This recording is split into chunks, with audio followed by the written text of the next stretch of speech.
Today is Saturday, March 11th, 2017.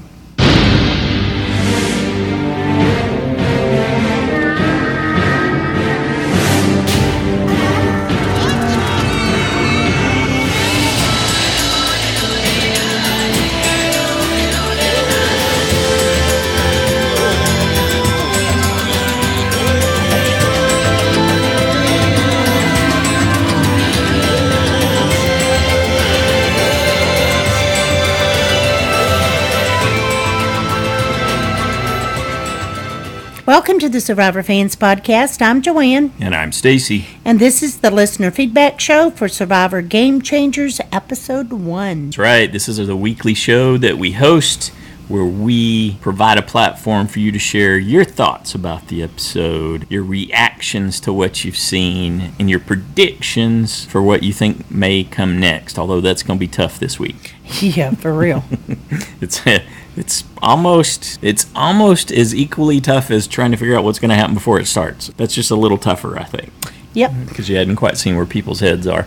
But it's like they're hitting a reset button almost this week. Yeah, exactly. Yeah. Okay, before we get into too many predictions, let's kick it off with some feedback. And I think Pete's got us covered to get it started. All right, Pete. Go to it, Pete. Hey, Joanne and Stacy. This is Pete from Boston calling here. Oh, my God. What an epic 2-hour episode. So let's let out a big woo, woo, woo, woo. And I gotta say, especially for Sierra, na na na na na na na na, hey, goodbye. That's why you were the first one out. And as for Tony, oh man, I never would have thought he'd be the second person voted out. I mean, I knew his time was coming, but I would have thought he would have made it a few more episodes just because he's strong in challenges. But man, well, his biggest blunder to me was the very beginning. First saying he was looking for an idol, and then after the Sierra boot, trying to make a mini spy shack underground. But then Troyzin and Sandra come in and give the worst lie possible to Tony, which I guess you could say set the alarm in his head. But then again, that's all it took. And hey, you know what? I thought Tony had it with Caleb, Malcolm, and my homegirl Aubrey. Clearly he couldn't sway Michaela, though. I gotta give props, though. I don't know what you guys think, guys, to Sandra. Arguably, now it's only one episode, that's the most strategy I've seen her play, even more than the 2 seasons she won. She got Varner on her side, and Troyzin, and under the radar Haley, and Michaela, as it turned out, and herself. That's 5. So she clearly was working it. And then even the 2 studs there, Malcolm and Caleb, joined her side. I want to see how that pans out now. Now a swap is coming, which is awesome. Let me quickly go over the blue tribe there. Ozzy was Ozzy in challenges. Still don't think he has a social game, though. JT, to me, seems, I don't know, a little bit. I like JT, but I'm worried he might get a little overconfident, too.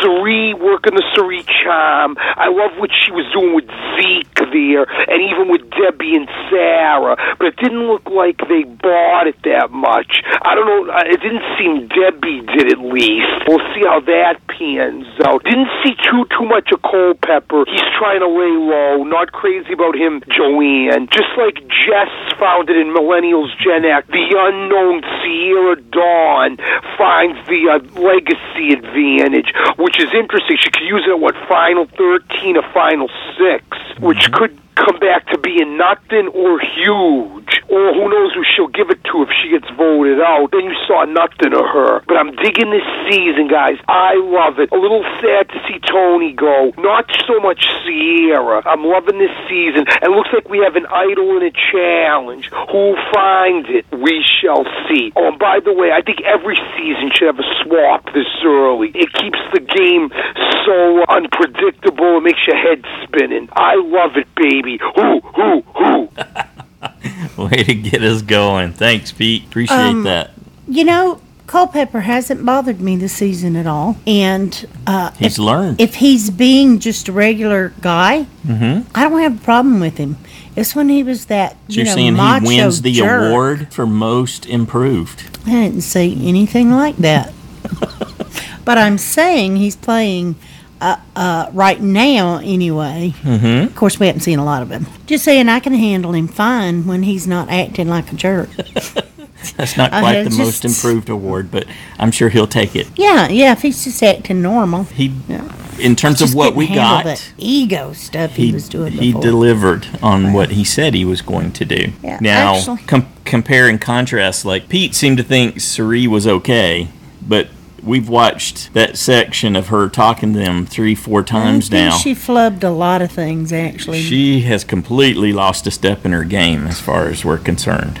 Now, Tony, I think I might give the impression that I don't like Tony, but that's actually not true. I like him as a person. I just can't handle that energy. Right. It's really, it would drive me insane out there, especially with it going without sleep. And I already know that would be. I wonder if that's not what really undid his game, that lack of sleep. Although he was able to perform and function before, but he just made some critical mistakes in the middle of the night this I don't know if he started from the very beginning not sleeping, and he wasn't sleeping. He just wasn't. He said his brain wouldn't shut off, and so he just wasn't sleeping. He told us that last time, too. I remember him talking about that. Yeah, well, good for him. How that helped him, because he would spend that time running strategies. Well, I'm pretty sure I would help him sleep. If he was just there strategizing and thinking versus having an interaction with Sandra and Troyzanne, maybe he would have been okay.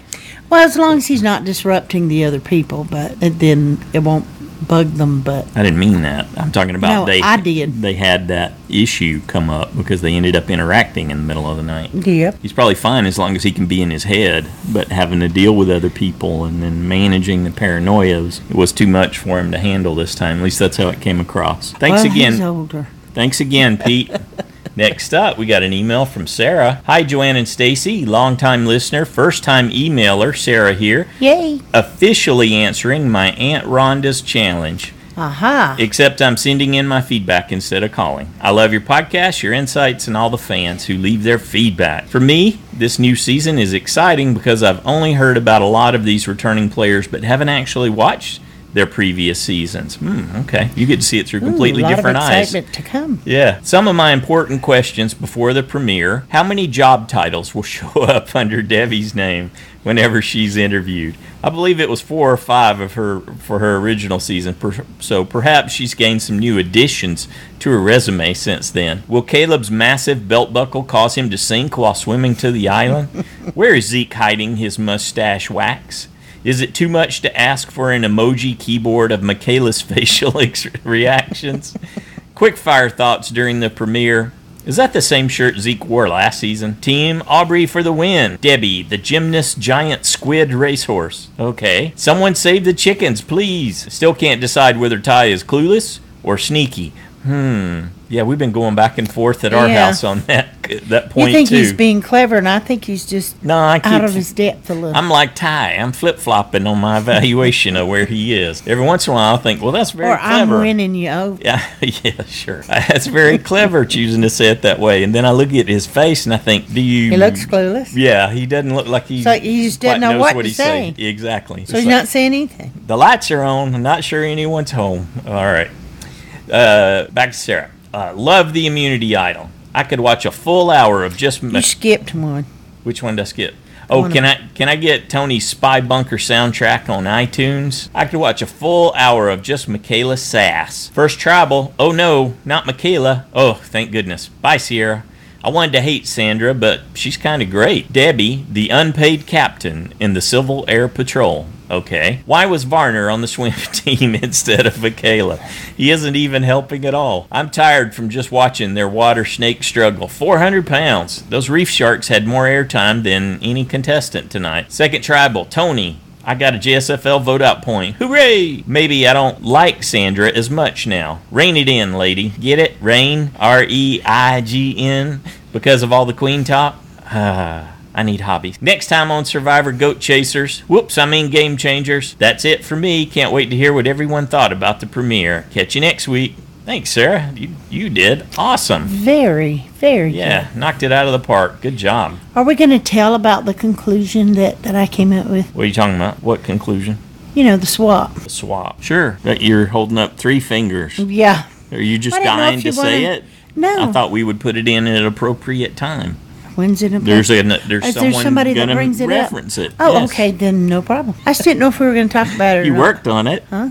Huh? I know, Next but up, we got a call from Ann. My memory's not what it was. Oh, you're not going to get to use that much longer. No, I'm Hi, not Joanne talking and about Stacy. minutes. Really excited to be talking to you guys again. I wasn't that excited about this season just because last season was so great and returning players is sometimes a mixed bag. But after watching the first episode, I really enjoyed it. And I'm really excited. I love Sandra, so I'm just so excited that she made it through the first 2 tribal councils, and I picked her as my USB, so I'm hoping that she's able to hang in there. I have to say I'm a little relieved that Tony is gone, because he was just driving me crazy with how frenzied he was, and I think that he didn't realize that the caliber of the people he's playing with now is different from the people he was playing with on Cagayan. So they're just more perceptive, and they're not falling for, his shenanigans. So I'm kind of glad he's gone. I'm really excited that Sierra's gone also. She just always annoyed me, and her big claim to fame is that she voted out her mom, but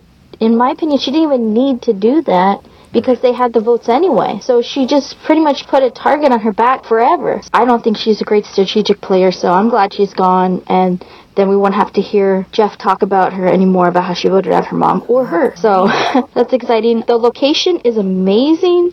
It is so beautiful. The wildlife is amazing. Last season there was a lot of fruit bats, which I do like fruit bats, but it's so cool to see the shark, and I think they must have a bigger budget this time because of the returning players. It reminds me of the old school Survivor seasons. The sets are really cool. I love the shipwrecks and the lighthouse. It's just really neat. Also, just really happy to hear from everybody. Yay, Brandon! I was so excited to hear your voice. So, I'm just really excited to see what everybody else has to say about the episode. Thanks again, Joanne and Stacy, and have a great day. Bye. Yeah, thanks, Ann. That's an interesting theory that they might tip the budget more towards the returnees versus the whole new cast that they had for millennials versus Gen X. Well, I would assume they might even offer them something big. to come back. Well, we have heard that before. Yeah. So, yeah, I think Ann's probably on. And we know they with get that. more money the watch. longer they stay, so even if you go one And or 2 more tribal councils, you get more money. You're talking about how the scale can be higher for returnees versus newbies in that Yes. that particular schedule. And that's the way the money works that they get for when they go out of the game. Yeah, their stipend continues longer. Yeah, like Tony and Sierra's not going to get very much. Mm-hmm. Not,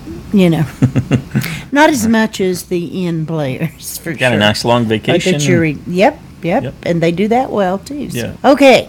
Thanks, Ann. Next up, we got email from JK in Rhode Island. Hi, Joanne and Stacy. If you remember for Co-Wrong, my millennial daughter figured out that what I was doing to pick my favorites was actually Survivor Tinder. I was swiping left for annoying and right for not annoying. That resulted in Mari, Michaela, Ken, and Hannah. Mari was out second boot. Ken and Hannah made it to the finals, and Michaela was asked back for this season. The results of Survivor Tinder for Game Changers are Aubrey, Sandra, Jeff, and Tony. Woohoo. The interesting feature is that I have now picked 2 consecutive second boots. Let's see how Aubrey, Sandra, and Jeff fare throughout the season.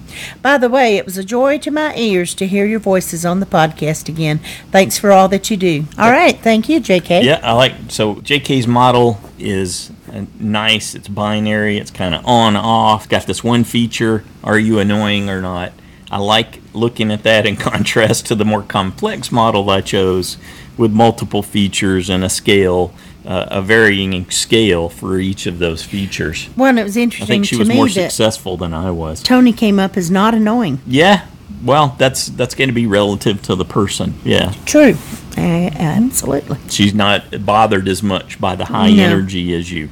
Yeah. Next up, we got a call from Brandon. There you go, Ann. You wanted more Brandon. What's up, Joanne and Stacy and Survivor fans? This is Brandon from Cleveland. I thought it was a good premiere. Not great, but still very entertaining. I mean, how can it not when you have Tony Lacos and Sandra Diaz-Twine going after each other? 2 of my all-time favorites, but it was really fun to see everybody get back out there and start playing. One thing I have to say is I'm so worried about my girl, Sari. I love Sari, but I'm just glad she didn't get voted out this episode. Thank goodness that they won both of those immunities.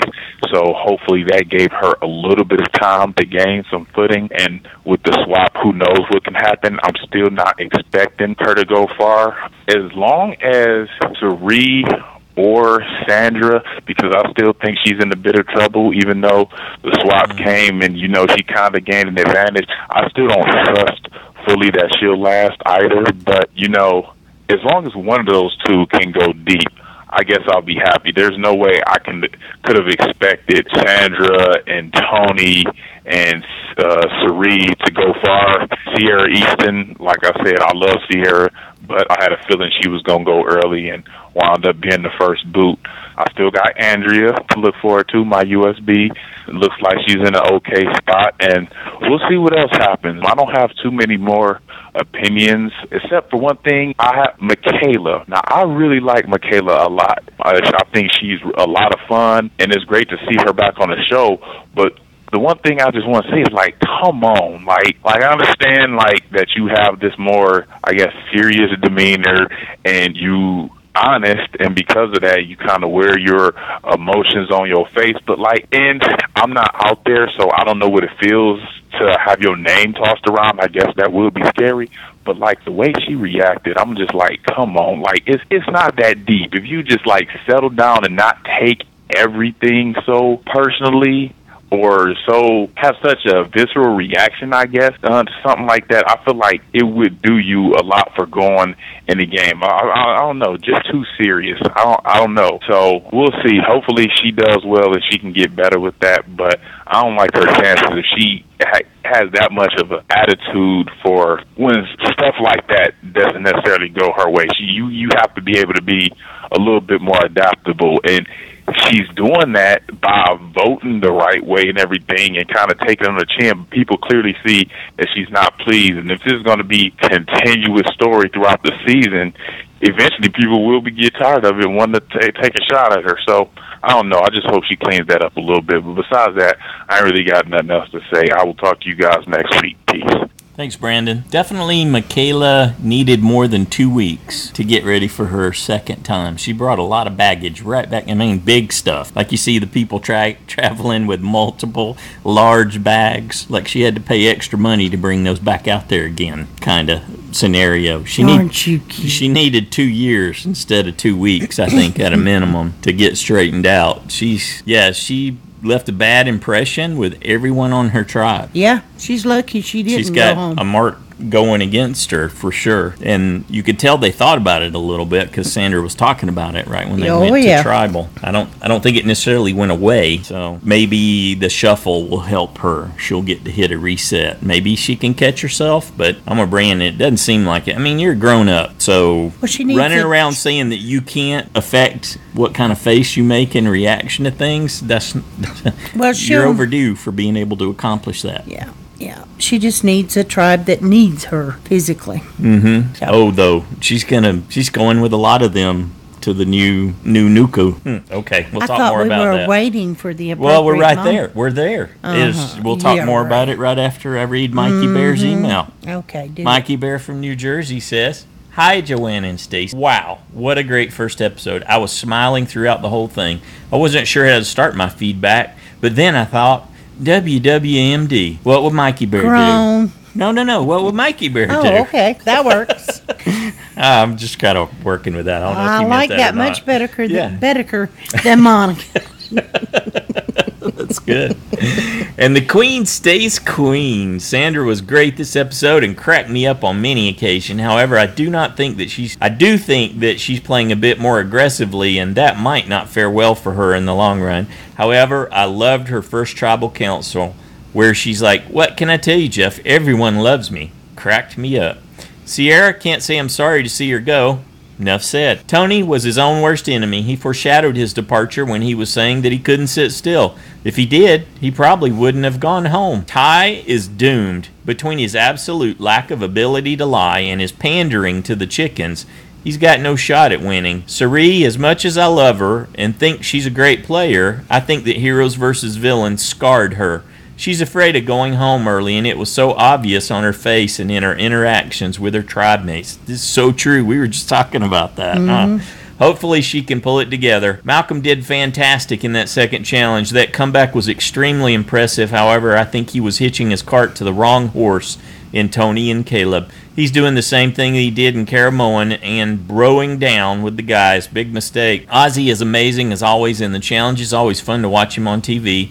I'm not so sure about Caleb. To do a somersault off the boat when he's supposed to try and catch up to Ozzy just reeked of him trying to impress the camera. If he really wanted to try and catch up to Ozzy, he should have just jumped straight out to try and cover distance, not to try and do a triple Indy. I still love Michaela, even though she makes mistakes. She's self-aware enough to recognize it, not enough to correct it, but at least she recognizes it. I thought she was a beast in the first challenge, and her lines were awesome. You can't contain greatness. All in all, I'm really happy with this season so far. Next week, they split into 3 tribes. Yep.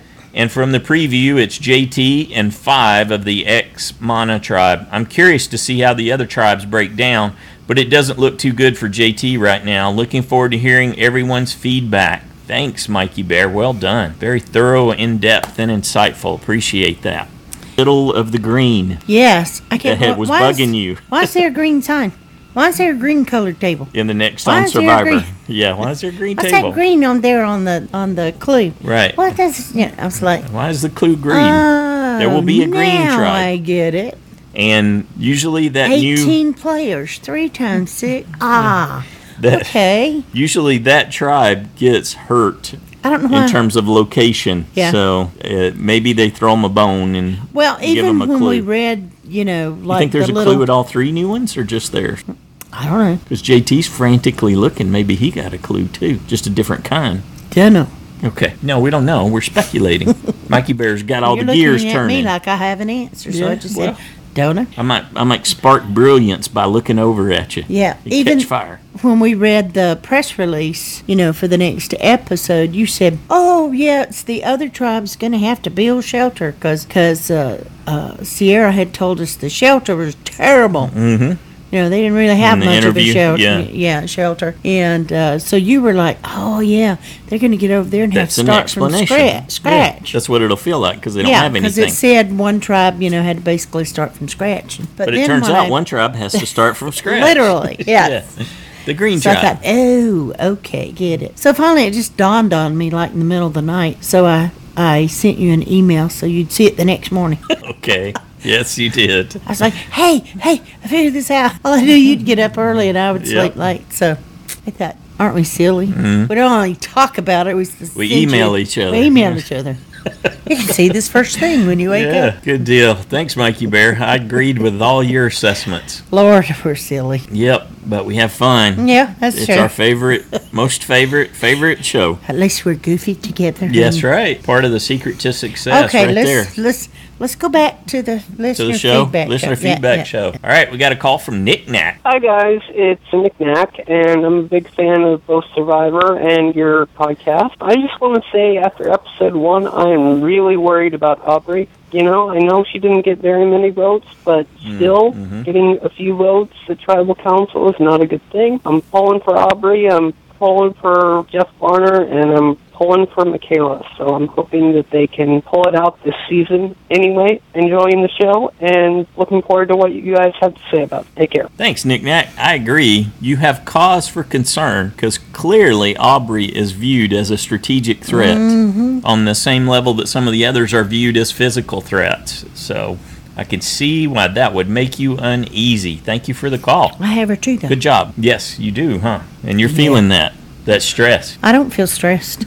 I'm cheering for Sandra more than all. Well, yeah, you got a different problem. You didn't go with your heart. I know. I was like, why didn't I go with my heart? I should have. I went with my head, and my head said, "Oh, Aubrey. There's just no way." No, I just wanted to pick someone, but I really had a chance. I really wanted to choose Sandra. I'm going to tell So her. I am impressed with those of you who went with your heart. Next up, we got an email from Kevin in Canada. I can honestly say that I am looking forward to watching this season. It feels like we are at a point in the game where we again will see a major shift in gameplay. To wit, we are used to seeing early scrambling to create premature alliances from day one. We're now on day 6 and have barely seen any of that with this group. We saw 2 unanimous votes. My guess is this trend will continue for a while. This game is sick of flippers playing the middle. I realize we are only 1 episode in, but perhaps in this new pirate era or trust cluster era. You had to go back there, huh? And yeah, alliances, especially early in the game, as we've traditionally known them, will go completely extinct. That's Time a bold will tell. prediction. That's a mouthful. Tony reminded me of the second Hangover movie. Exactly the same shtick, but amped up much too much. It's a spy shack, but it's underground.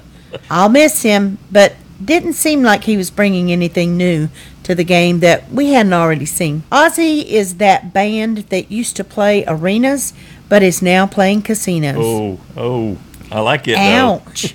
I have no interest in seeing him anymore. That said, he's pretty hard not to watch when he gets in the water to pull out his greatest hits. He's tribe MVP right now for swimming for supplies and undoing the underwater knots in the challenge. I'm looking forward to hearing everybody's first impression. Thanks, guys. All right. Thank you, Kevin. Yeah, I like that. I like your metaphors there, your analogies. Up next, we have an audio clip from Aaron. Hey, Aaron, real quick. I salvaged as much as I could, but you can tell the calling in, maybe it's because you're calling from South Korea. I don't know. But it like cut in and out a lot. But I think I got some of the core stuff here. Hello, Joanna and Stacy. Hello, Survivor fans. This is Aaron from Busan, South Korea. First of all, oh my goodness, I 6 points this week, which I was holding my breath because I ended up taking a bit of a risk, and I chose Sandra as my USB. I don't know why. I was deciding between Sandra and Sierra Dawn Thomas, the 2 SBTs, and ended up choosing Sandra. Wow, I really don't think Sandra's going to have that much luck for long. No, I really was digging the alliance that she had made with Tony. Great idea. And I thought that would be a very good alliance that would, stay the course. But unfortunately, paranoia got the best of both of them, and it kind of deteriorated. I'm loving Jeff, enjoying everything. I'm loving Malcolm, so much calmer. Even Charleston and Haley, I'm really enjoying the Mana tribe, and I kind of wish that it was the other way around. Mana tribe would want immunity, because a lot of this Nuku tribe, or at least this first iteration of it, I just was not into them at all, and I fear for Sari, and I feel so bad that she, is in the position that she's in, and hopefully she can get herself out of it. Sierra Dawn Thomas, by the way, did a great job during the first episode with that advantage, so that was good on her. Those are my big comments at the moment. But I think next episode, depending on what happens with this tribe, so I have no idea. So I'm just going to guess, and I'm going to say, maybe I would hate to see Sari go home, but I really do think that Sari might end up going home, depending on where she ends up. I'm guessing it's not going to work out. That's my first guess. So I'll talk to you next week, and bye. Thanks, Aaron. I agree. She needs to find another gear, and maybe the tribe swap will be just what the doctor ordered there to help her get her game back in line. Unless she ends up with Ozzy again. Yeah. But since it's a smaller number of people, I think it might be different. Could be. Or, I don't know, maybe get her away from Ty. Yeah.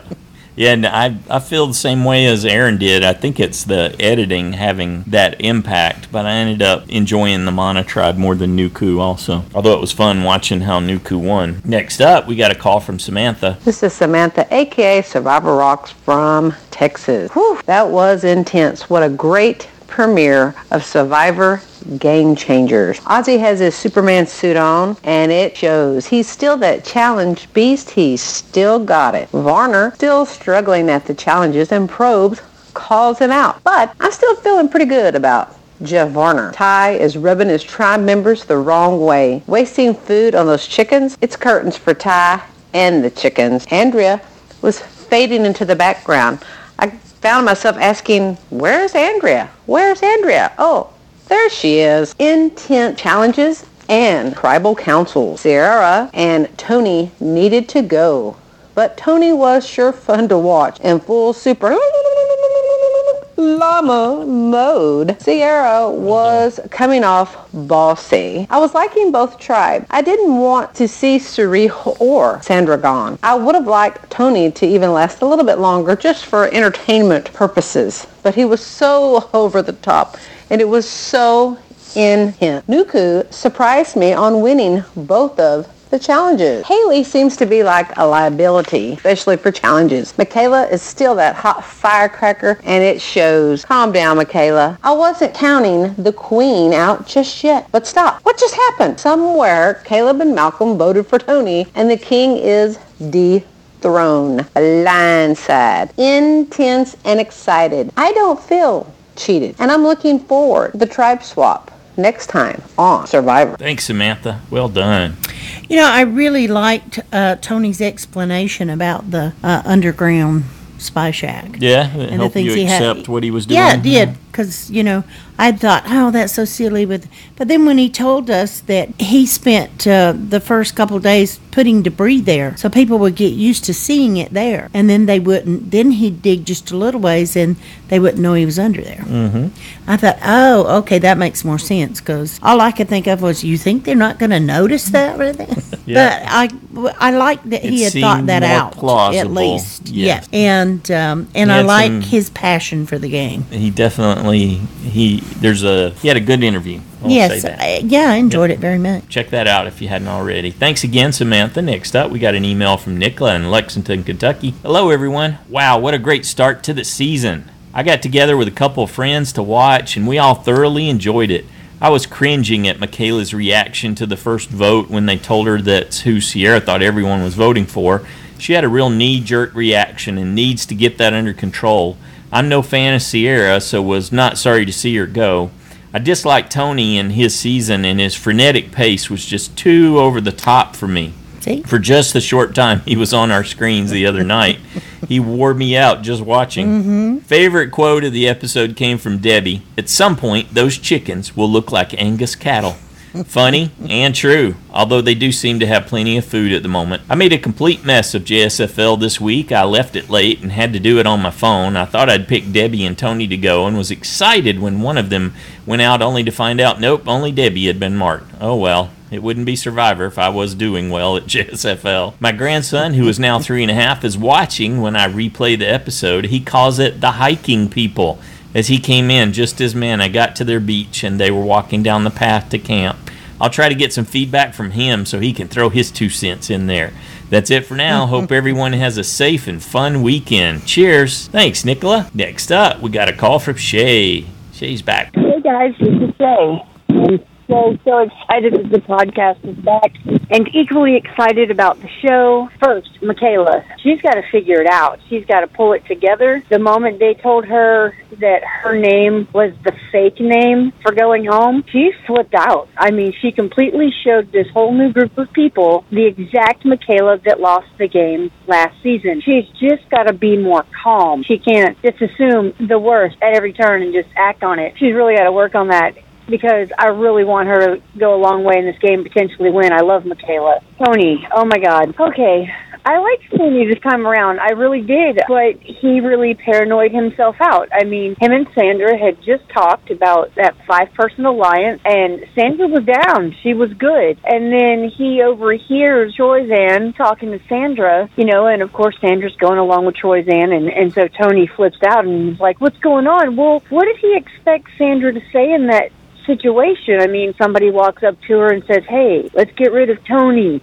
What's she supposed to do? Tell Troyzan, no, I can't do that. I'm in a 5-person alliance with Tony, these 3 other people, and you're on the chopping block. No, she can't do that. She's got to play along with the situation. I really don't know what he expected her to do. That's how you play the game. He just couldn't trust the group that he put together. That was his own fault. However, at the end, I'm ready for Sandra to go. There's confident, and then there's just nasty. And she was just nasty. And I'm really hoping everybody really paid attention to that behavior. It was pretty pathetic to me. Some people are probably going to think It was really cool. You tell them, Sandra, but I really didn't like it. I thought it was pretty foul. And JT has clearly been relaxing with the money he won. I've got a belly myself, so I'm not judging, but I am. What happened to you, JT? But anyway, it looks like it's just going to be amazing. Oh, and Aubrey. I don't know if anybody thinks she was playing last night, but I do. I think she was trying to jump right in with the big dogs and play, and I'm glad to see that. I really hope her, Michaela, or Zeke get really far with these champions. I really do. I'm excited, so excited that I can't even really get my words out right. I cannot wait to hear what everybody else says. And welcome back, everybody. Welcome back. Woo-hoo! All right. I think you did excellent with that, Shea. Good job. Next up, we got an email from Ed in Milwaukee. Joanne and Stacy, a couple of random thoughts on episode 1. I am happy to see Survivor return, and I look forward to watching every episode and listening to every episode of your podcast. But I have mixed feelings about returning players. I like seeing returning players who showed promise or potential in their first season, like Michaela or like Kelly Wentworth in Survivor's Second Chances. But I don't like seeing former winners or players who have played multiple times. I love Cerie Fields and Sandra, and in my heart, I'm cheering for them. But because the gameplay that made them successful is so well known, they can no longer play that way, and this episode showed that. They could not be themselves, and they are forced to play in a manner that is so different from the play style that made them so much fun to watch. Instead of being able to sit back and play somewhat under the radar, they are playing aggressive, paranoid, and, in Sandra's case, arrogant. As such, Cerie and Sandra are not as much fun to watch this season. Tony won his season by playing crazy and over the top. This season, he was trying to top his previous over-the-top game, but this episode proved that it is an impossible task. Stacy, I would like to expand on your theory that this season we have top-tier players and bottom-tier players, and that a bottom-tier player will win. I believe there is a middle tier, and the victor will come from there. Under my theory, I'm predicting that Andrea will win. She is an experienced player and a good, but not great strategist. But I believe that after all of the big guns knock each other out of the game, Andrea or someone like her will remain the last player standing. All right. Thanks, Ed. Yeah, I like that. I think she has potential to win. I do have her in the bottom tier, so I guess whether there's two or three tiers. I don't think she belongs in the bottom tier. But she went home with a idol in her pocket, didn't she? Yeah, but still. She's never quite got a grasp on the game. I've always thought that she had a chance to win, but like I said, a lot of people say that. I didn't feel it would be a satisfying winner for me.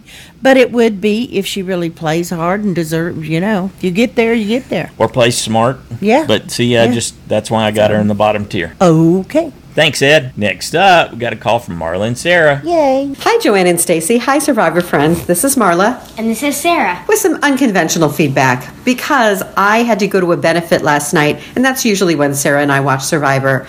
So Sarah hasn't seen it yet. We thought instead we'd take an opportunity to remind you to buy Girl Scout cookies. It's that time of the year when you can buy Girl Scout cookies and support the Girl Scouts. Sarah has sold over 600 boxes so far. Wow. And because of that, she's going to have an opportunity to go again to overnight Girl Scout camp, where she's going to get to do zip lining. Yay! Rock climbing. Hooray! Canoeing. Yippee! But she's still not going to have a chance to vote anyone out of her cabin. What? Anyway, we hope you all have a wonderful week. We'll look forward to talking to you next time. Thanks for all you do, Joanne and Stacy. Bye! Bye. Awesome. All right. We certainly got our Girl Scout cookies. The little girls here in the neighborhood came by and we bought some. I had thin mints in the freezer for a few days before I ate them all. Of course, they came at a time when I wasn't able to eat sugar much. So. No, you put a hurting on those. I ate 3 of the chocolate-covered graham crackers. Yeah, things. I ate probably half of those. A little more. Go a little higher. No, I didn't. No, I didn't. Yeah. You ate You ate all of the 2 boxes of the Thin Mints. Yep. And all but 3 of the lemon. There was only 1 box of Thin Mints, but you're right. I ate them all. Oh, okay. Yeah, you ate all this. And but then, you can't really have sugar with the antibiotics. So I had to quit. Yep. As soon as you started those, you Which is laid funny. low. I put them in the freezer, and you didn't even realize they were there. You just Why ate is that the funny? rest You hid of them them 2 from me. days ago. I put them exactly where the Thin Mints were. I didn't know way for me to know that. Thanks, Marla. Thanks, Sarah. Silly man. Hope you have a great time at camp. Next up, we got an email from Titus in Massachusetts. Titus is back. Hello, Joanne, Stacy, and all you fans out there. Titus here from Frigid, Massachusetts. Great having Survivor back on TV. This first episode felt like a best-of recap. Sandra being Sandra, Ozzy diving for glory, Sheree being on the bottom to start. Well, see, that's another way to look at how Sheree gets started. Varner stirring the pot, Zeke geeking out, Debbie bragging about her jobs, Caleb getting hurt. Speaking of Caleb, after the challenge redemption dig, we started calling this Survivor Second Chances again. Sorry, Sierra E, no second chance for you. I was a little irked by the first assumptions made in the game. Everyone preemptively gave Ozzy a freebie to get the toolkit just because he was Ozzy. He is beatable and looks a little chunkier, so possibly more beatable now. Sandra's still the queen. She said the best thing to have people consider keeping her. This is some of your second, third, or fourth times trying to get your million. If you want to go do it now and do it with Sandra. But I would like to see how she flipped everyone else to vote Tony too. Lastly, Sandra, Tony, Malcolm, and Aubrey were in an alliance for all of 20 seconds, but what a glorious 20 seconds. It was #Dream Team. Good luck to everyone in JSFL, and I can't wait to see how this plays out. Ciao. Thanks, Titus. Next up, we got a call from Drew, Charlie, and Adelaide. Hey, Joanna, Stacy. Hey, everyone. This is Drew, and who are you? And who are you, babe? Well, Adelaide is here, but she's distracted by, remote controls and toys and leftover things from her birthday yesterday. How old are you, baby? Say, I'm 2. 2. Yes, you are too. What a big girl. Okay, let's just have a quick recording. Hey, Charlie, you saw some of Survivor this week, didn't you? What were they doing? Were they in the water? What were they doing in the water?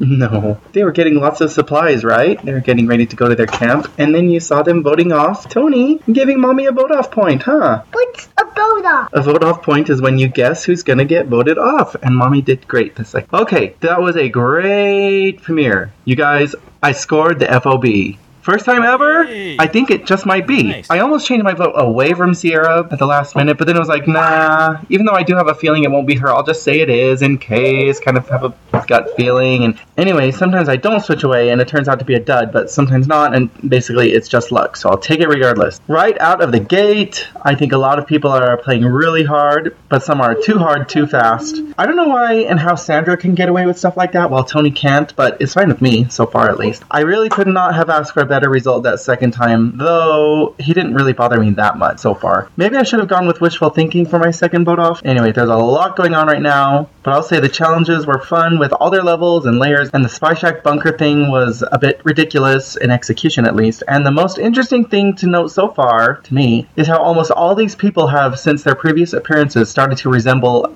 like regular human beings. They don't all have these perfect bodies they used to have, and it's actually kind of refreshing. By the way, did Ozzy always have that scar on his lip? I don't remember that, but maybe I just remember it.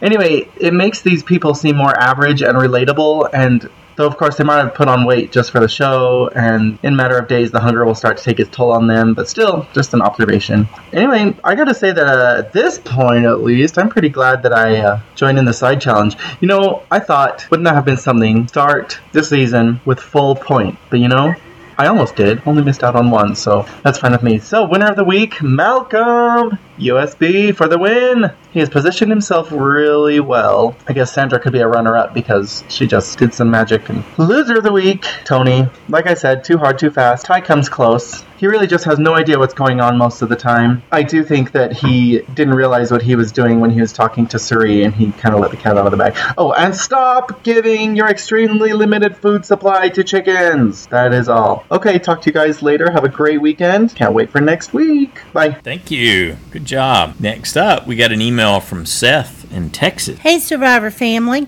Seth from just north of Austin, Texas here. What a great season premiere. I picked Sari and Sandra as my first two out and thought I had it nailed early on. But then Tony went. Tony and Sierra went. Well, Sierra. For Sierra, there was probably more to it than just her mistake of trying to target someone herself for first out. Kudos to Malcolm for throwing her name under the bus at the perfect opportunity. For Tony, I feel that he was under immense pressure to live up to the character we've all made him out to be since his win. This got to him. I know this is his game, but it seemed that Tony 2.0 went overkill. Nevertheless, with all that went on in the episode, I thought for sure Sandra was going out and was quite surprised when Varner made his round hole square peg comment. With this, the focus shifted to Tony and we said goodbye to a great player too soon. How great would it have been to see Tony and Sandra make good on their winners to the end strategy. Sandra's comments shortly after his vote out are going to come back to haunt her. Next on Survivor, Tribe Swap. Can't wait. Thanks all. All right, thank you, Seth. Yeah, I thought she was a little like maybe should have dialed that back a little bit. Or said nothing. Yeah, that she won. Yeah. She didn't have to, but no, she wanted to gloat. Yeah, no. And she didn't want to gloat once. She wanted to gloat 3 times. Yeah, I think she's going for, TV time, but yeah. Which is what they do. They're Definitely trying to make good TV. But, well, and they're encouraged to because and after the all, others she's a game really changer, laughed at her. They were all laughing. Sure. But I still think it's in her best interest to just dial it back a tidge. Because see how she treated him? That's exactly how she'll treat you. That's the impression you're left with when you see something like that go down. Thanks again, Seth. Next up, we got a call from Kenny. Another call from Texas. Hey guys, it's Kenny from Dallas. Very enjoyable first double episode. Sorry to see Tony go. One of my favorite players ever. Sorry to see him go. Yeah, I agree with you that the editing for this past episode was atrocious in Tony's exit episode.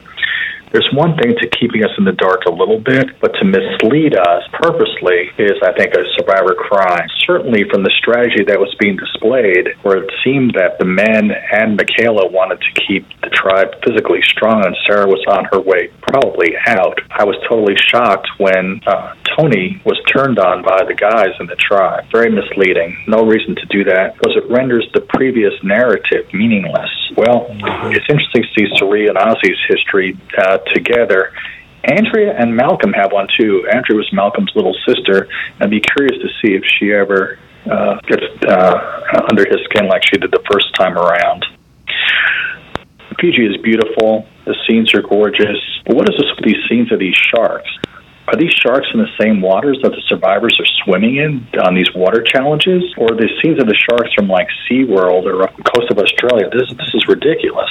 If the sharks are actually in the same waters, I think we're into seeing a really true Survivor season. Anyway, I was so sad to see Tony go. He came out too hot. I guess he can't help himself. And Sandra is actually pretty hot now, too. She had great gameplay in getting him out, but I don't think it was in her advantage to get him out. It puts a bigger target on herself as a former winner. Might as well keep the winners together. Tony and Sandra should have worked together to get past any differences they had so they could strategize together. They'd be a lethal combo, I think. Plus, Sandra's constant hyping herself as the queen. What'd she do? Wherever she lives, she walks into a supermarket and says, bow down to me, I am the queen. Enough is enough. My guess is her life's identity is tied up with her winning this game. What was interesting about the first couple of hours was I don't think there was any scenes of really camp life or building a shelter where you could see people building alliances or getting to know each other a little better. And as an old school Survivor fan, I still love the intro where they show all the Survivor players, at least for the first episode, to reintroduce yourself to who the cast is this coming season. I'm looking forward to this season. Very sad to see one of the most enjoyable players go again. And my money's on Zeke. Take care, guys. Bye. Thanks, Kenny. You can see the full intro, the Fintro, on YouTube. It's probably up on the website there, on the CBS site, too. I don't know. I haven't checked. But since CBS has had that YouTube channel, I just subscribed to that and have been picking up the different extra videos there. So I saw that there that weren't came out many this extra week. videos, though. No, that's kind of odd. Not sure what's going on with that, other than usually after the first episode, they're all meet the player videos. So you'll get after they've had a chance to play the game a little, you get to talk to them again, you get a little more insight into how they're thinking about the game. We don't actually get to talk to them anyway. So I don't know that there's that much point in doing that with this one since it's such a well-known crew. Although you never know, could be people. So there's some percentage that are coming in for the first time, right? Just like that's right. I heard about Sarah Just like not Sarah, knowing. yeah. Thanks again, Kenny. And we're going to stay in that same general area of the country. I'm going to go to an email from Jean in Arkansas. Hi, Joanne and Stacy. Hello to you and all the other Survivor super fans. I have faithfully watched every episode of Survivor since Season 1 and discovered your podcast a few years ago. I don't remember how I found it, but I am forever grateful for its awesome splendidness. Well, thank you very much. Yeah, appreciate that. This is my first season to participate in JSFL. Good job. And I'm off to a good start with 7 points. Oh, impressive. My goodness. Thanks to Sierra getting the first out send-off. I listen to more than a dozen different podcasts during the week. It's how I cope with middle-of-the-night insomnia. But your Survivor Fans podcast is my favorite. Without it, my Survivor addiction would be a very lonely one because none of my friends or my husband watches. I love your recap episodes, especially your back-and-forth banter, which makes listeners feel like good friends. I look forward each week to the listener feedback, too, from First Up Pete from Boston's Wacky Woos to Last Up Paul from Louisiana's nuanced analysis delivered in his distinctive baritone. I enjoy hearing everyone's unique take on the week Survivor episode and learn a lot from all of you. I'm not embarrassed to admit, though, that my favorite feedback is Sarah's brief but always dryly witty comments and Liam's sweet community challenge reviews. When my husband and I announced that we were leaving Sacramento for Northwest Arkansas a year ago so that we could afford to retire one day, our friends back in Roseville thought we had lost our minds. Arkansas, do people wear shoes there? While we do miss many things about Northern California, we're loving our simpler, quieter life here among the trees and lakes. Your podcast is a good way to stay connected to our former home of 25 years. I'm not sure how much listener feedback I'll contribute this season, but we'll try to check in when I think I have something worthwhile to add. I just wanted to introduce myself and let you know that I'm out here among your many faithful fans. Thanks so much, Joanne and Stacy, for all you do. Thank you, Gene. Yeah, Roseville's just up the road a little bit. I spend quite a bit of time in Roseville, over on Vernage Street at the Strum Shop every week. So taking lessons and playing and having a good time. Multiple times a week. Yeah, thanks again. Well, it's only a few miles up the road from here. Yeah. So. Next up, we got a call from Aunt Ronda. Hi, Joanne and Stacy. Hi, everyone. It's Rhonda from Portland. So I loved that episode. I thought it was really great. I love Sandra, and I think she's great, and I think she is doing her thing, and I think there's a reason why she won twice. Anyone who says she only won twice because of luck, Stacy, is wrong.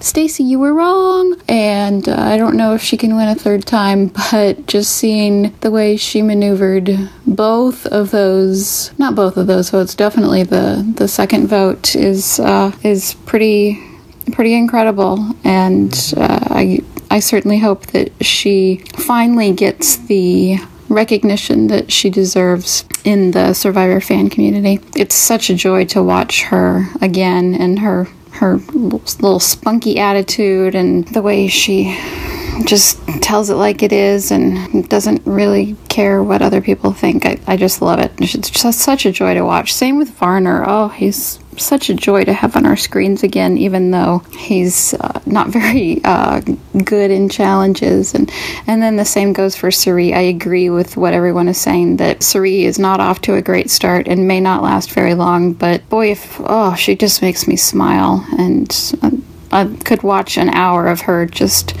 reading from the phone book and giggling to herself. Such a joy to watch. As far as other people, I didn't get all that great of an impression of anybody. I've never been a big Ozzy fan, but he's pretty physically incredible to watch. Debbie is Debbie, and I don't really have a whole lot to say about her. It must be just because I love Suri so much, but I was downright offended when she was mispronouncing her name. I don't know if anyone else got that impression, but that really just made me angry. I really dislike Caleb, and I think that's a holdover from Big Brother. I don't want to go into Big Brother stuff, but I find him as a pretty despicable person, his treatment of women and all that kind of stuff. So I just dislike having him on my screen again. And then the tie and the chickens thing, like I feel like he's just playing that up to the camera. So anyway, I enjoyed it and going on vacation, so I'm going to miss some weeks. So I'll talk to you guys in a few weeks, but can't wait to hear what everyone else has to say. Bye-bye. All right. We'll have a great vacation trip. Yeah, we'll miss you, Aunt Ronda. Next up, we got a call. I wanted to say something about, she was talking about Debbie.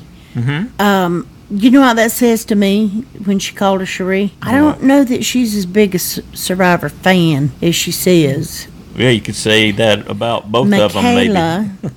And Michaela, when she asked Troy's in. Is that your real name? We know she's not a big Survivor fan, or hadn't been in the past. Yeah. Because her goal is to get on The Amazing Race. It wasn't to be on Survivor. That just fell in her lap.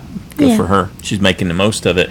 I was going to mention, we were talking before, like especially after Brandon with Michaela, and how she's in the same gear she was, because it's only 2 weeks later from that perspective. But she had a YouTube channel that I was watching in between the seasons, Tea with Michaela B, and I enjoyed listening to her. I thought she did a really good job with that, and she answered questions. It was mostly her answering questions about her experience, so it was kind of an extended interview, 5-7 minutes at a time, that spanned multiple episodes. And based on that, I think I had different expectations. I thought, maybe there was a different Michaela that showed up for this second episode. So we haven't gotten that so far. Thanks again, Rhonda. Next up, we got a call from Parker. Hey, it's Parker from Indiana. Oh my goodness, what a premiere. I had my friends over to watch this episode, and we had so much fun. We all cheered when Sierra got voted out. Forgot her name for a second. We all laughed at Tony being Tony, and in that last challenge, we all were like, come on, Malcolm, throw the thing and win. And no, it was lots of fun. I had a few friends there who never seen Survivor, and by the end, they were pretty into it, so that was really fun. Man, this was a crazy episode. I can almost forget about the first half. You know, I just remember being so happy when Sierra got voted out and just not having to deal with her the whole season. And oh my goodness, it was great. But that second half, man, that was sad. I'm so sad Tony's gone. And what a dumb move. I know the guy's a big threat, but that's it. He's a big threat. And I think it's going to bite the people that are aligned with Tony in the butt, because going into that tribe swap, they're going to want someone, like Tony, a meat shield. It's such a stupid move. If I were there, I'd want to keep Tony around. I probably would have played an idol for Tony if I was there, because, if it's down to you versus Tony at a tribal council, of course they're going to vote out Tony and not you. I think Malcolm and Aubrey and Caleb and Varner and Michaela, they're going to regret that. They're gonna regret that a lot. I'm so bummed seeing Tony go. Can't wait till next week. Also, one thing I want to say is Zeke. Oh my goodness, I would be geeking out so much if I were Zeke, like Zeke did. Oh wow, I probably would have been worse than Zeke. Honestly, I would have been so nerdy. I would have been starstruck by Suri. I'm really worried about Suri, though. Next episode. Yeah, next episode looks interesting. What is JT doing?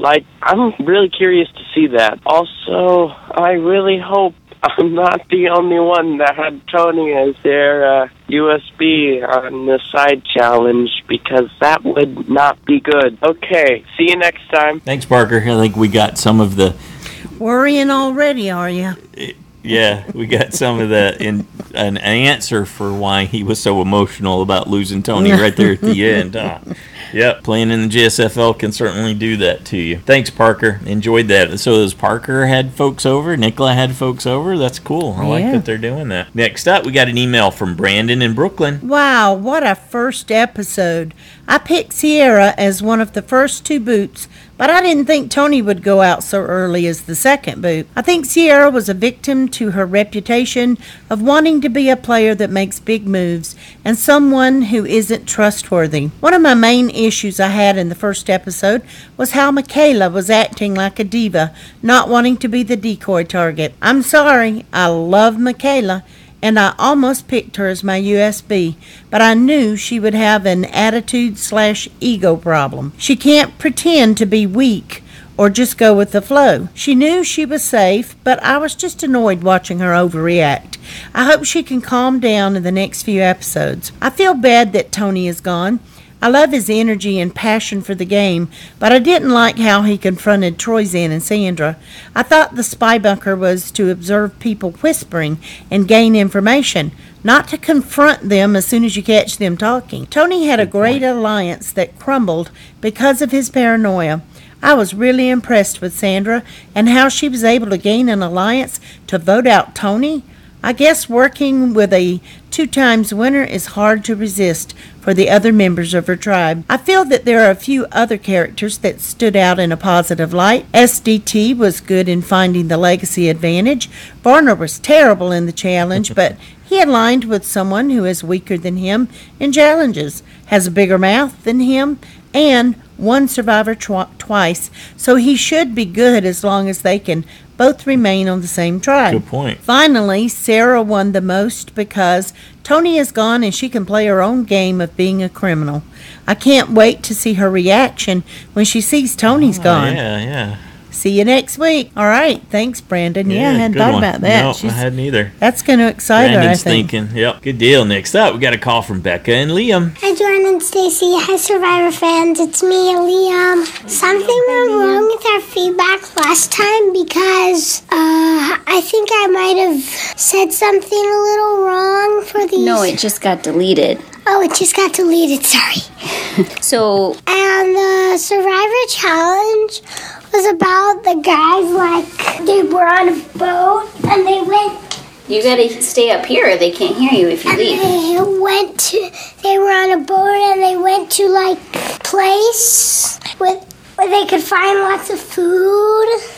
And they got to, and after that, they had a challenge where they, like, had to run over some things, and they, That's around the time you fell asleep. How do I even know that? So we watched Survivor live on television, which is rare because of bedtime, and it was a 2-hour episode, and I decided to go ahead and let Liam stay up until 9 p.m. watching, and he fell asleep shortly before the second immunity challenge.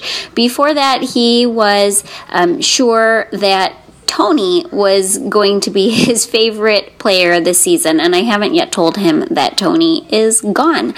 When we were watching, I was wanting Liam to leave his feedback during the commercial breaks, and I think I'm going to insist on that this week. He wanted to wait until the end, but as you may have noticed, he didn't really, I think it was like all kind of a dream sequence for him, the whole thing.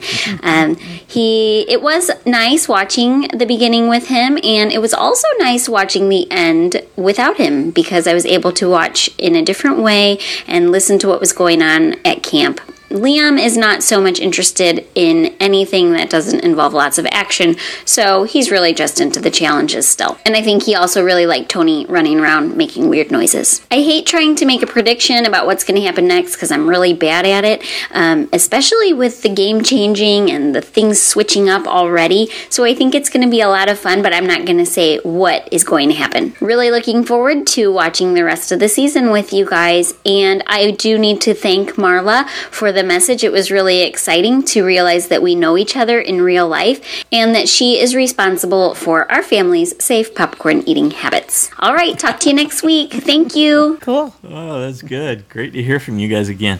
That made me, that reminded me of a memory I had when I was a real little kid, when my mom would lay down on the couch and to watch TV, and I would come up and like lay on top, but sort of wedge myself between her and the couch, and I could feel that rough cloth texture of the couch, and I would get like snugged back down in there and go to sleep while the TV was playing, and so we would like start to watch together, and then I would drift off to sleep, just sort of tucked in behind her, in between her and the couch. Is that why you love to go to sleep with the TV on? I remember that. It's not so much that as I remember always falling asleep hearing, like my parents watching TV in the living room or something like that. That's why that, I think, so that's different. That's from slightly different memory, similar but different. Okay.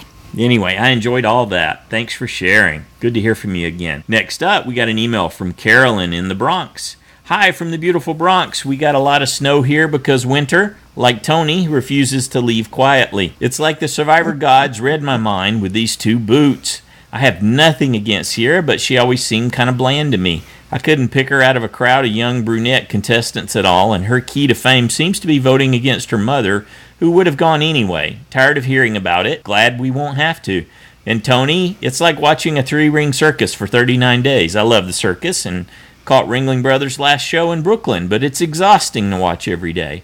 I admired his drive and focus and ingenuity, but didn't appreciate the camera hogging, the contestant spinning of facts, and the bombast. There was always an edge of seriousness to the guy that made it impossible for anyone to relax around him, which is why nobody bought for a second the joke of him running into the jungle to find an idol. At least he got taken out by La Reina, who I thought was in danger too this week. Have a busy weekend ahead, so I can't write too much, but I just wanted to thank you again for bringing us all together for what looks like a fantastic season, now with 100% less teen mom and llama drama.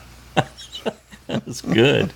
Good luck to my USB, Aubrey. Bye. Thanks, Carolyn. Cracked us up as always. Good job. Next up, we got a call from Jack. Hi, Joanne, Stacy, and all you Survivor fans. This is Jack. This season turned out to be a great start. I really enjoyed the opening scene with Jeff on that shipwreck. Well, I kind of wondered how he got up there. I think this was the first season where the cast had to climb downstairs to get to the respective beaches. That was pretty interesting and cool. It was neat that they wanted to bring back the legacy advantage, and it will be interesting to see how it plays out into this season. The travel idol is a diver's mask, and I originally thought there could be a hidden immunity idol clue within it. After seeing what it looks like, I don't know if that can happen. There is no revoting after Tide this year, will make playing votes a lot more interesting to see. The snake challenge seemed to be really difficult. Fun, but difficult. I know I wouldn't be able to lift a water-soaked 400-pound snake by myself. It's no wonder to me that both tribes seem to have a lot of trouble with carrying it out of the water. After seeing the episode, Ted could very easily get voted off because of his love for the chicken. For a season called Game Changers, I don't think Ty has changed his game much. I hope I am wrong on this, because I did love him the first time he played, and I still hope to see him do well. But that brings up Tony. Tony. What the heck was he thinking? He played too hard at the beginning, because when they got to the beach, he leaped immediately to find a hidden music idol. Stupid. That was just stupid of him.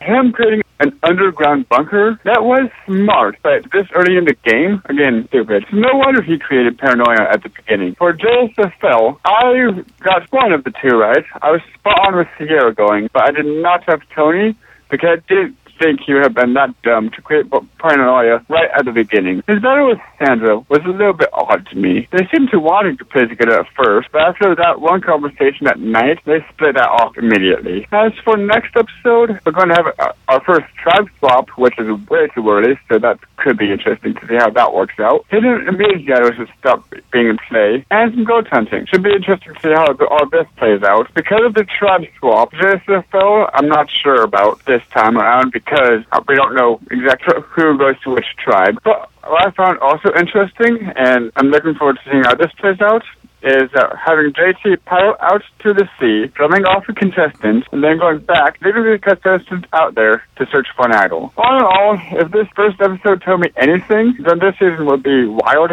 and really great. Well, that's all I have. Take care, and I can't wait to hear what other fans have to say. Bye. All right, good job. Thanks, Jack. Next up, we got an email from James in Charleston. Hey guys, real quick, because I procrastinated myself up to a deadline and now I'm on the road. So glad to have Survivor back. Even though it's a season of recycles with a fabricated theme, I'm still as excited as all get out to have it back on the air. The start of every season is a rebirth. With so much potential, I can't wait to see how it turns out. But some things don't change. If I recall, Caleb made a boneheaded decision at the beginning of his first season. Good to see him back in the swing. Also, good to see Debbie is still a lunatic. That'll check a box for the good TV people out there. And Tony still has the cooperation of production when it comes to his ridiculous schemes. Tony, we know you aren't hiding and spying on that conversation because your cameraman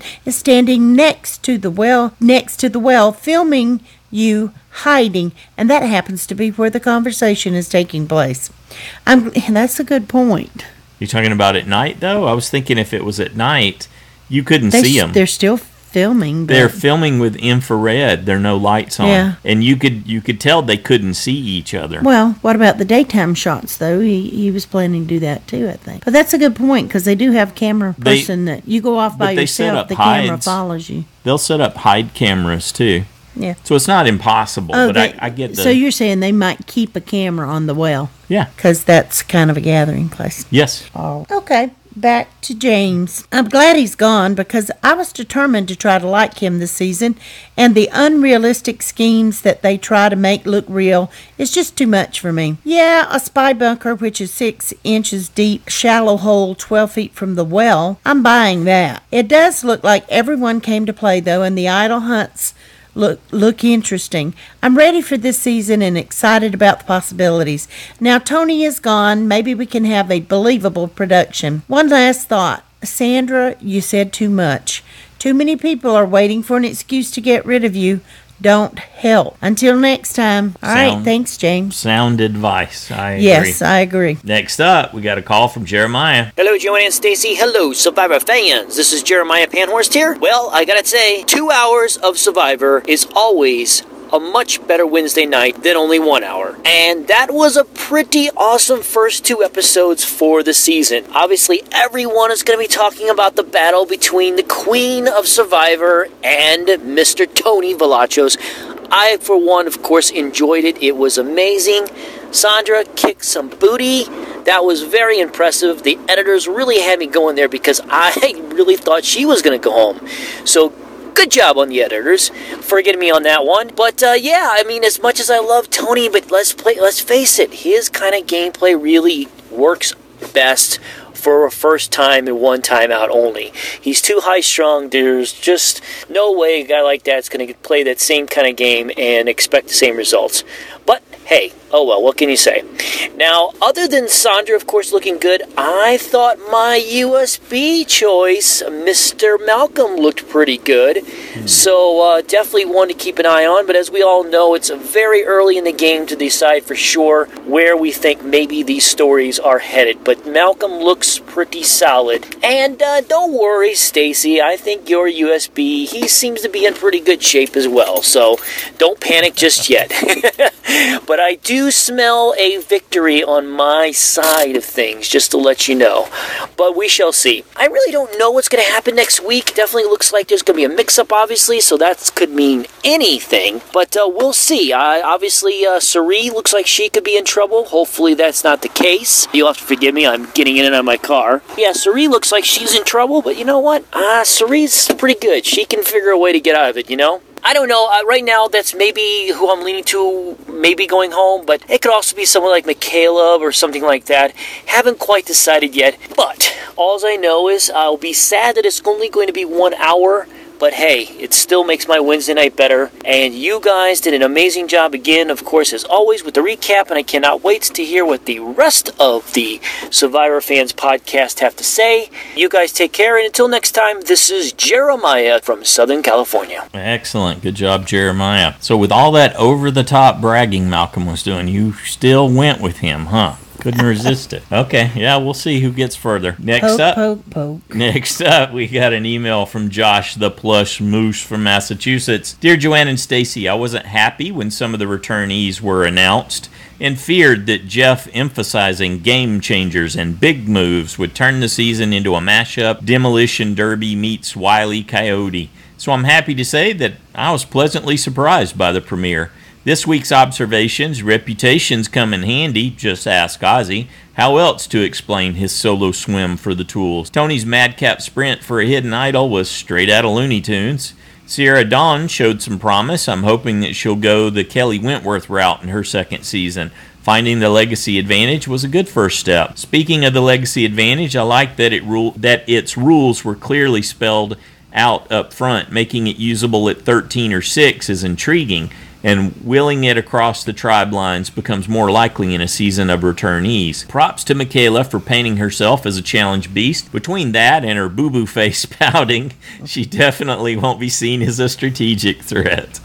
Ty is a one-trick chicken. He still has an atrocious social game. Ask Sari. Haley reminds me of Marvelous Marv Throneberry in the old Miller Lite ads. I still don't know why she's in this season. Did anyone else notice that the first 2 eliminated were from the Big Move School of Gameplay?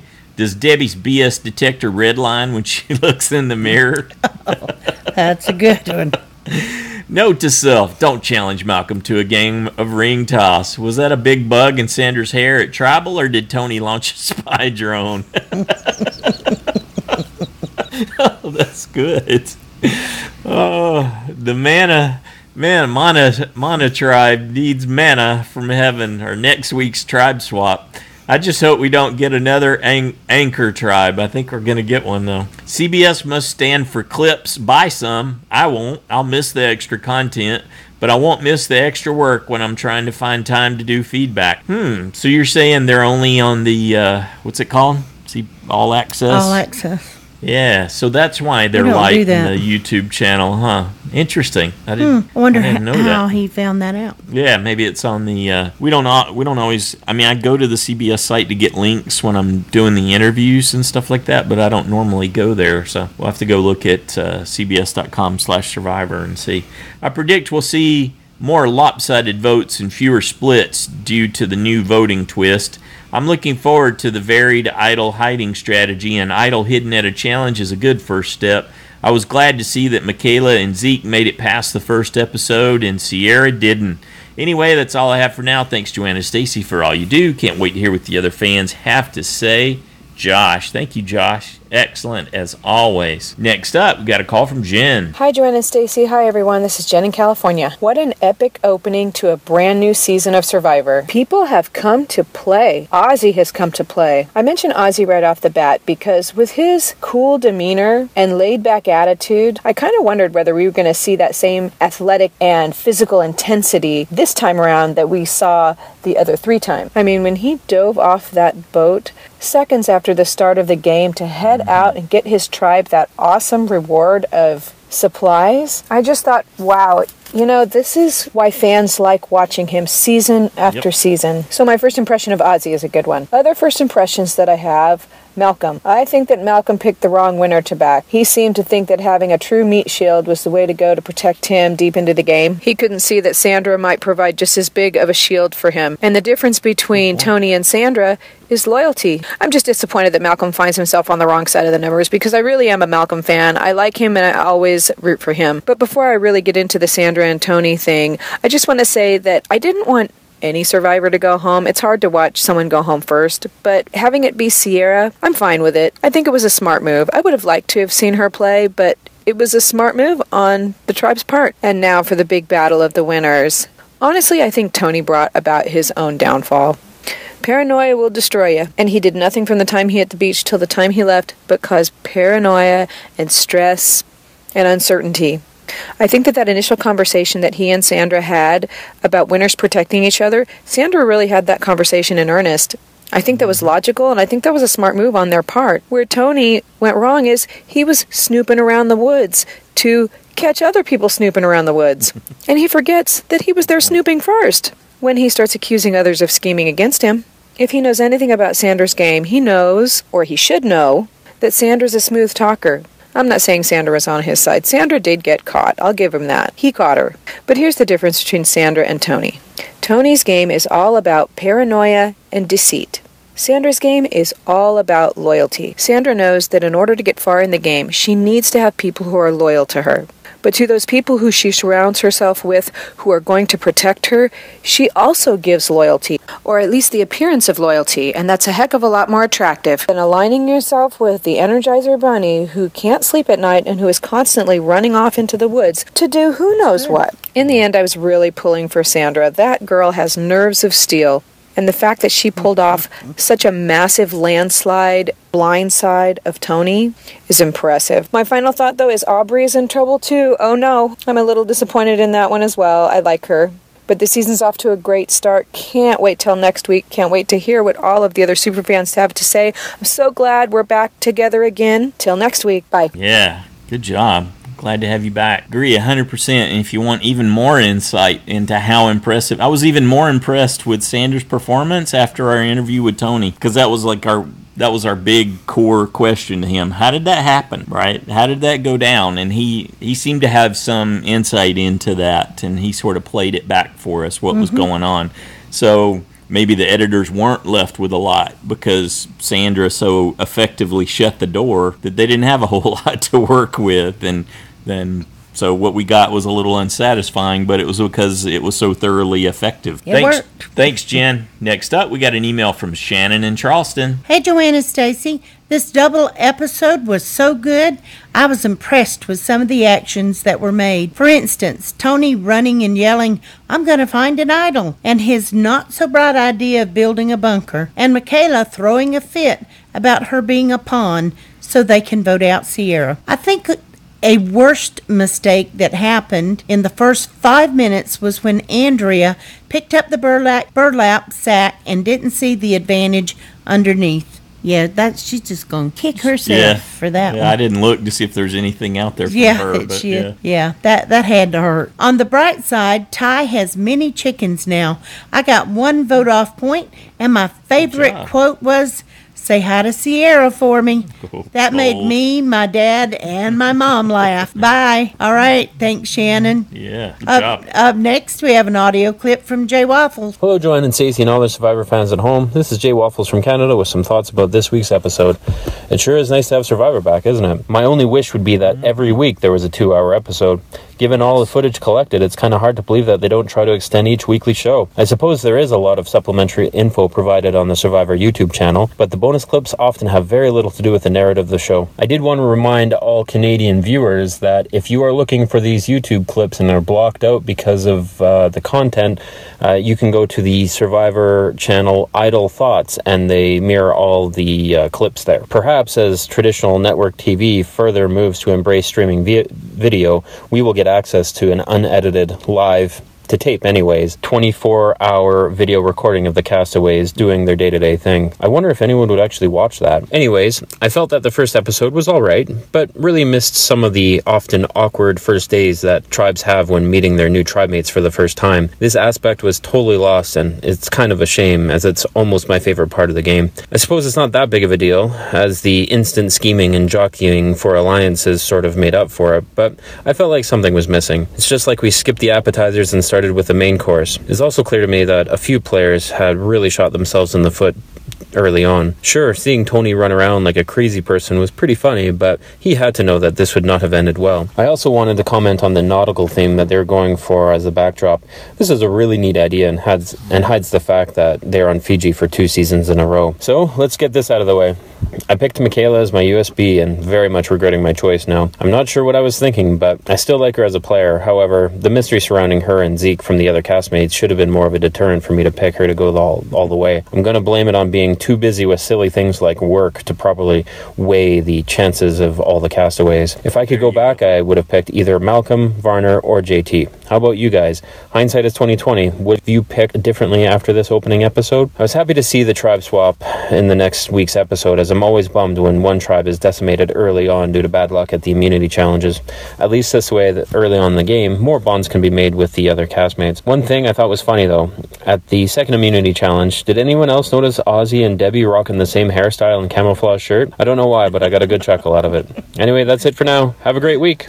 I didn't pick up on that. That's funny. I'll have to go back and look for it. Good deal. Okay, what about JWaffles' question? If you could choose a different USB, would you change your mind after this first episode? Yes. Yes, you would, without a doubt, go with Sandra. I would go with Sandra just because that's kind of where my heart is. Let's see, I don't know that I really saw anything that would sway me away from Varner. I know Varner's a roller coaster.